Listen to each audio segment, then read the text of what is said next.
Hey everyone, I'm Miss Meaders. I'm going to talk to you guys today about why we're in this class. I never like to give my students anything without purpose. So I wanted to kind of give you guys my mission statement about why we're in multicultural literature and why it matters, and also why do we read in the first place. So I'm going to talk to you about a theory that I find to be super stinking cool and kind of the reason I have my job. So no pressure there, here we go. So think for a second about the most famous writer you can think of in the English language. If you thought of William Shakespeare, you're not alone, right? William Shakespeare is like this revered author in the English language. Everyone points to him as the English writer. The theory I'm going to talk to you guys today is a little bit radical. It's a little bit controversial. Louise Rosenblatt suggests that this is just ink on a page and it has no meaning.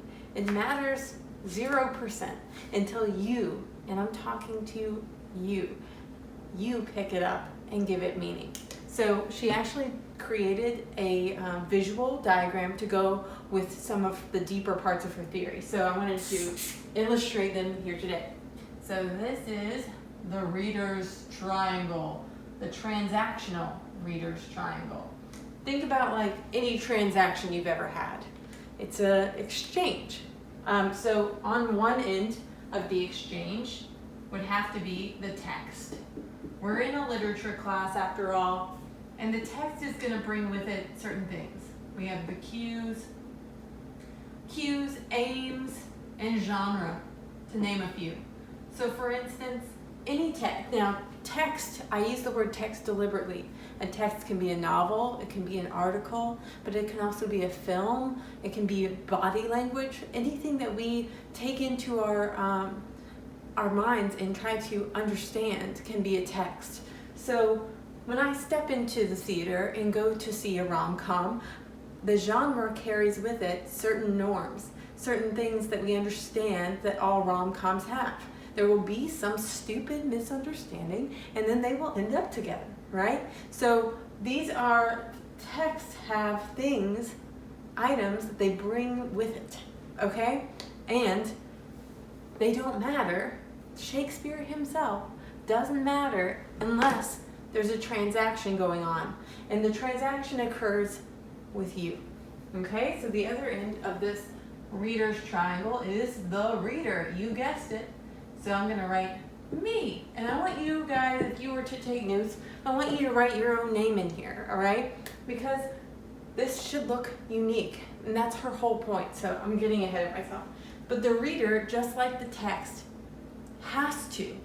Rosenblatt suggests that meaning can't occur unless the reader brings just as much with it as the text does. So I'm going to bring with me to each text my experiences, my expectations,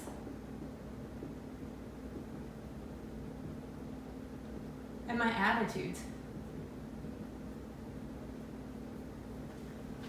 We both have to bring things to our reading or it won't work. Rosenblatt gives it this awesome epic name, and it's called the event. The event cannot occur unless there is an equal transaction of me giving to the book and the book giving to me. And I know this sounds out there, but I'll let you think about some examples in a second. When I transact, when me and the text give and take from each other like a relationship, all right? The event happens. What is the event? It's meaning. Finally, meaning.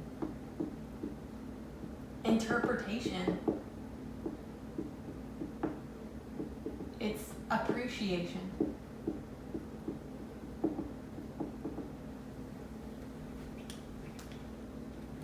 This might not look like so exciting to you, but I am dying over here. This is exactly what makes this class worthwhile.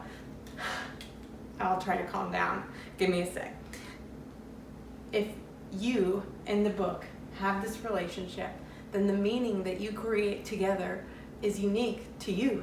And that means that when we all read these books in class together, we're each going to bring something new to a conversation, which will then create new meaning together, and it will go on forever and ever. Okay, well, just for the 2020-2021 school year.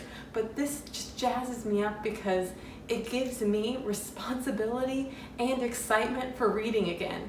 And I'm going to show you guys something. This school, I'm going to draw out the school line. The school does this not so great thing where this is the evil school line. Maybe your past literature teachers have done this to you. I have even done it unintentionally on my own, where they say, okay, well, this is what this line in Hamlet means. They separate you completely from the meaning of the text. They say that this has meaning on its own. And yes, there is a little bit of that. You can't just decide that the gnomes in Harry Potter are actually the main reason for the entire series. You have to be bounded, and you have to have equal parts, the text and you. But it's very exciting to me to erase the school line and give you some authority back again. With great power comes great responsibility. Rosenblatt's not the first person to talk about this, nor will she be the last. John Green, the author of The Fault in Our Stars, talks about the business of books and how the real business of books isn't done by the publisher or the writer even, but it's done by the readers. Ralph Waldo Emerson, who you might have studied last year in American Lit, was reluctant to accept that there was the meaning of a book, but was rather readily able to affirm that there would be as many meanings as there are readers. Emerson states that you are the book's book. The book reads you as you read it. And that might seem like a crazy abstract idea, but think about music. I most easily relate to this with music. Emerson says that it seemed to me as if I read a book somehow in a former life. That we can't read any book that doesn't already exist in ourselves, that we can't understand something that we haven't met before. And I think about, the Fugees strumming my pain with his fingers, singing my life with his words. I hope everybody has this experience when you turn on the radio and you say, this is my anthem. Those words were meant for me because of my experience. Those words are mine as well as Diana Ross's, because I have experienced heartbreak. I'm sorry, I'm getting excited. F. Scott Fitzgerald said that this is the reason for literature, that you discover that your longings are universal longings, that you're not alone. This is why we read. I hope that this gives you some inspiration and responsibility entering this course. This course won't work the way it's supposed to, the way it ought, without you bringing all of your experience and your expectations and your attitude towards a text and understanding and constantly evaluating what you're feeling and thinking towards a text. You have to bring all your energy. You have to be alive when you read, or else you're not creating meaning. I'm not interested in what I think of Shakespeare. I'm not interested in what I think of There, or Homegoing. I want to know what your individual experiences is with the book. You might have insight that I would never arrive to at my own. And that's exactly why we're in this course. That's exactly what we're doing when we read. And you're gonna listen to a video in a different part of this lesson that's from the Dead Poets Society. But he says, we don't read and write poetry because it's cute. We read and write poetry because we are the members of the human race, and the human race is filled with passion that we can all relate to and understand. And maybe it's anger, or maybe it's sadness, or maybe it's heartbreak or tragedy, but we can all relate to these things. And I know I've gotten way too excited about a triangle, but I want you to bring yourself back to reading again. Bring your energy and your expectations and all that you are and have been and will be to what we read, and be alive with reading. Emerson, obviously I kind of have a little thing for him, right? Emerson says, read your eyes out. We can profit from anything that we read if we read actively. So stop being so passive. Eliminate the school line. You have to be the leader of this in this school year. I hope I've given you energy. I hope you're feeling this passion through this silly screen, and I can't wait to talk about books with you. Okay, bye. Bye guys.